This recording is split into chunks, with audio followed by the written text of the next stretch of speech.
Приветствую, друзья! На линии фронта не прекращаются интенсивные бои, и на картах можно заметить, где были конкретно продвижения русской армии за последние сутки. Много также есть видео с уничтожениями различных орудий. Вот, например, очередная французская САУ «Цезарь» отправилась, собственно, к Бандере и сгорела дотла. Ну и, конечно же, на других направлениях также имеются продвижения, и это, знаете, очень печалит натовских наемников. Причем настолько, что уже даже Нардеп Безуглая просто объясняет, что у них беда, и русская армия себе продвигается вовсю в Днепропетровской области. Но для режима Зеленского это просто очень серьезный имиджевый удар. Техники натовской, конечно, за сутки сжигается просто невероятное количество. И, естественно, таких вот кадров в сети сейчас просто в день публикуется очень и очень много. И, естественно, сейчас наши экипажи дронов все более и более осваивают новые технологии. А значит, таких вот видео будет еще больше очень скоро, потому что, как-никак, все-таки дальность поражения наших дронов российских, она сейчас в последнее время существенно растет. При этом самые ожесточенные бои сейчас идут за город Купянск, потому что режимники Зеленского прекрасно понимают, что если все-таки наши войска продвинутся и, собственно, займут уже конкретно мост через речку Оскол, то это уже очень жестко ударит по их логистике. И,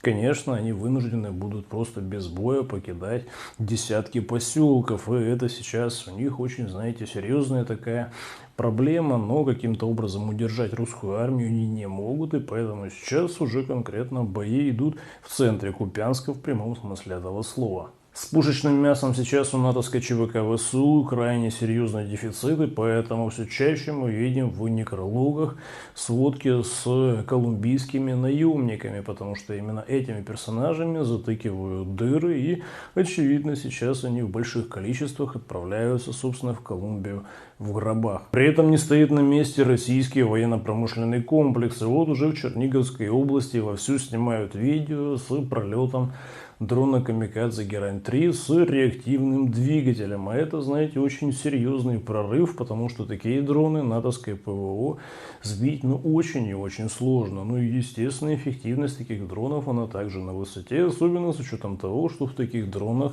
естественно, может быть и камера, и нормальный канал связи. Ну и, конечно, это очень грозное оружие. В Киеве на этом фоне нацисты возмущаются тем, что русская армия технологично уже догнала натовскую частную военную компанию ВСУ и сейчас наращивает свое преимущество. Конечно же, во многих секторах еще за преимущество рано говорить, особенно в, например, таком параметре, как коптеры типа Баба-Яга. У нас в этом плане серьезное проседание, и на многих других направлениях есть также определенные бреши. Но, тем не менее, сейчас этот вопрос на уровне Министерства обороны существенно решается. Ну и нацисты уже прям возмущаются тем, что беда для них грядет, потому что в следующем году они просто не представляют, каким образом они будут удерживать фронт, с учетом того, что у натовской ЧВК ВСУ вроде какие натовский ВПК работает на полную мощность, но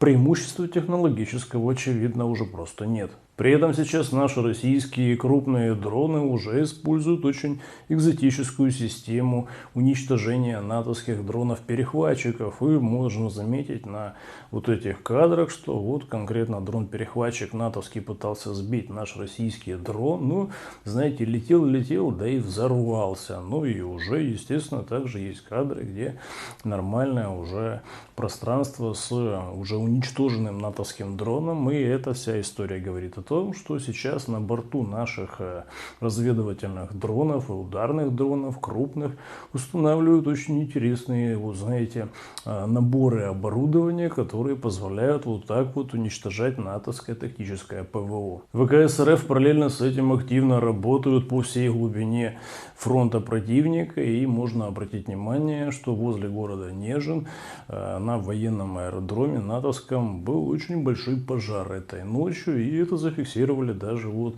насовские спутники конкретно вот по идентификации пожаров. И в этом отношении, конечно же, эти все удары сейчас развивают на других направлениях, потому что и в Черниговской области было сегодня громко, и там также было поражено ряд объектов натовской ЧВК ВСУ. Тем временем ВКС РФ продолжает получать от наших российских заводов новые истребители и бомбардировщики, и вот конкретно очередные Су-34 поставлены в войска, очередная партия, и данные, знаете, вот самолеты крайне востребованы, потому что именно на вот таких вот самолетах держится, можно сказать, такое основная тяжесть войны, потому что именно эти самолеты выступают носителями авиабомб с модулем коррекции и планирования, и на кадрах можно заметить, что данные самолеты просто работают 24/7, и количество вылетов данных самолетов уже измеряются чуть ли не сотнями тысяч. И в этом отношении, конечно же, нужно дать должное нашим российским летчикам, ну и, конечно же, поблагодарить наше предприятие ВПК за то, что в режиме вот таких вот интенсивных боевых действий и экономической блокады со стороны блока НАТО все равно выпуск продукции, которая нужна русской армии, идет в срок. На видео можно заметить, что наши авиабомбы сейчас являются очень грозным оружием и наводят в действительности ужас на противника. Но недорехи Зеленского задумались, где им взять 120 миллиардов долларов на боевые действия, потому что, очевидно, вот страны Евросоюза и Британия не очень охотно финансируют все хотелки натовской ЧВК ВСУ, и, очевидно, режимников Зеленского не в полном объеме финансируют, и уже вовсю говорят и в Лондоне, и в Вашингтоне, что придется гривну все-таки сильно девальвировать для того, чтобы, собственно, хоть как-то минимизировать затраты на прокси-войну против России. И, очевидно, эти все истории, они очень будут больно бить по натовской ЧВК ВСУ, где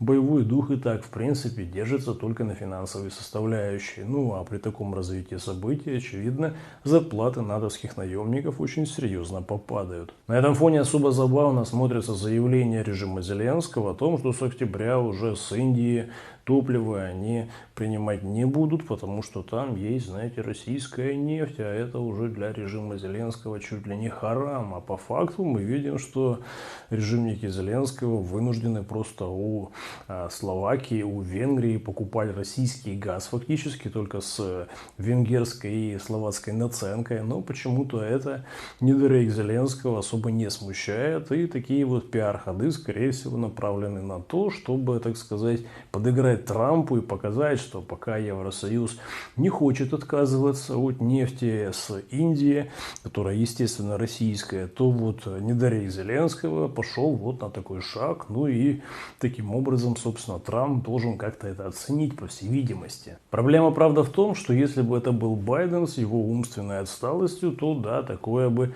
прокатило. Но Трамп, скорее всего, более прагматично смотрит на такие вот пируэты, и, очевидно, кроме как смеха, это, естественно, ничего не вызывает. Ну и также можно заметить, что в Конгрессе США вот возмущены тем, что им нужно с Трампом согласовывать санкции, потому что если раньше при режиме Байдена все это подмахивали, можно сказать, в любой момент, сейчас ситуация поменялась, и Трамп все-таки хочет перед тем, как Соединенным Штатам вводить очередные санкции, заставить, чтобы еще более жесткие санкции вводили страны Евросоюза. Именно, конечно же, и Британия, и там Франция, и Италия, и Испания, и далее по списку, потому что все эти страны фактически покупают российскую нефть и газ, и американцы с этим, ну, очень серьезно не согласны, потому что, естественно, Трамп хочет, чтобы покупали исключительно американский нефть и газ, ну и никакой более, поэтому сейчас используют все инструменты для того, чтобы именно так и случилось. Причем американский президент в открытую говорит о том, что не стоит сейчас вопрос вводить или не вводить против России санкции, несмотря на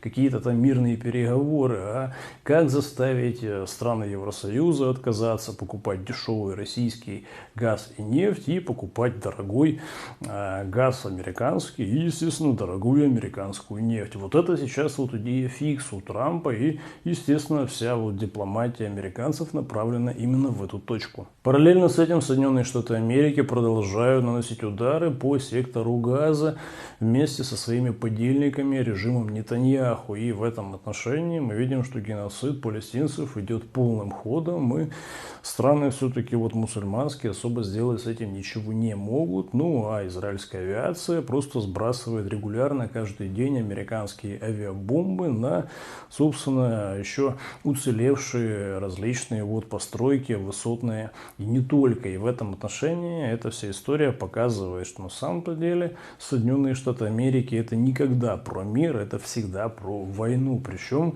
вот конкретно уже идет наращивание американских войск на военной базе в Пуэрто-Рико. И очевидно, вся эта история делается для того, чтобы начать войсковую операцию против Венесуэлы и, естественно, атаковать эту суверенную страну, потому что это союзник России и Китая в первую очередь. Ну и, естественно, у этой страны есть нефть, но и не только. Развертывание войск американских происходит очень серьезное, но если так разобраться, то, конечно же, с помощью китайских и российских военных специалистов все вот эти развертывания могут закончиться для американской армии очень серьезными проблемами, потому что сейчас вот такие вот американские авиабазы фактически ничем не прикрыты с точки зрения ПВО, потому что даже если туда завезут различные системы Patriot и так далее, то отбить массированную атаку беспилотников, типа, например, даже Герань, конечно же, американская авиабаза не сможет. И, естественно, вся вот эта американская техника, в том числе истребители пятого поколения F-35, ну и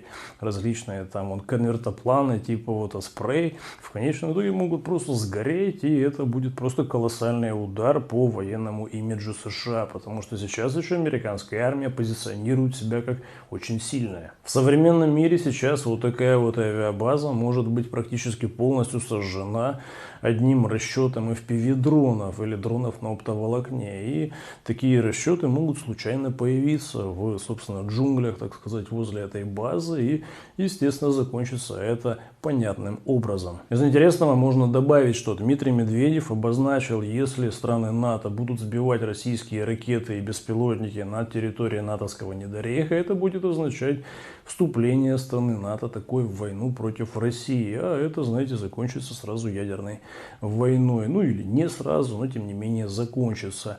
И, конечно, также Дмитрий Анатольевич обозначил, что те страны, которые причастны к воровству российских активов, а это, как мы знаем, более 300 миллиардов долларов, то эта вся история для них закончится очень печально, потому что их будут не беспощадно преследовать и в судах, ну и в внесудебном порядке. Ну, а это вряд ли Дмитрий Анатольевич сказал просто так. Но у недорейхи Зеленского ситуация продолжает деградировать. Вот, например, наемника, инвалида из натовской ЧВК ВСУ, которому посчастливилось выжить, он, знаете, пришел на гражданку и решил вступиться за очередного бедолагу, которого ловила банда ТЦКшников. И его жестко избили, и теперь этот персонаж лежит в больнице. Но для натовских наемников это норма, потому что терпилы это для них, можно сказать, образ жизни. И в этом плане здесь они, если вот умирают за американские, там, британские корпорации, то почему бы не подохнуть просто так, когда вот банда ТЦКшников избивает таких вот